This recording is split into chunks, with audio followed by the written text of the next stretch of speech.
ஒரு 60,000 கிலோமீட்டர் வண்டி ஓட்டியிருப்பேன். So here's what the road has taught me. இங்கே பசல் ரைட் தியரியை கேள்விப்பட்டிருக்கீங்களா? நம்ம ரோட்டில் இறங்கினோடனே ஒரு பசலில் மாட்டிக்கோ, ஒரு வண்டியை முன்னாடி விடணும், ஒரு வண்டியை பின்னாடி விடணும், நம்ம இந்த பசலை சால்வ் பண்ணி நம்ம டெஸ்டினேஷனை ரீச் பண்ணணும். It's like matching the rhythm, it's not racing anyone. லைஃபாக ஸ்பீடானா லைஃப் தான். So your life is more precious then speed.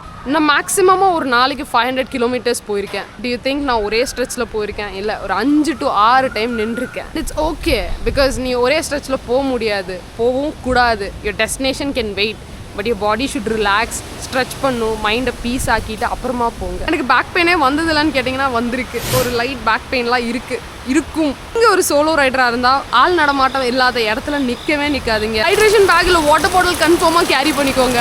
Never share your location live. லாஸ்ட்டாக நீங்கள் ஒரு கான்டென்ட் கிரியேட்டராக இருந்தால் மேக் ஷூர் நீங்கள் எல்லா கேஜெட்ஸையும் ரிமூவ் பண்ணி வைக்கும்போது திரும்பி எல்லாத்தையும் எடுத்து வைக்கிறீங்களான்னு பார்த்துக்கோங்க. அண்ட் மழை இங்கே ரொம்ப அடிக்குது. நான் அதனால் இந்த வீடியோவை முடிச்சுக்கிறேன். இன்னொரு வீடியோவில் பார்க்குறேன். See you guys. Bye bye.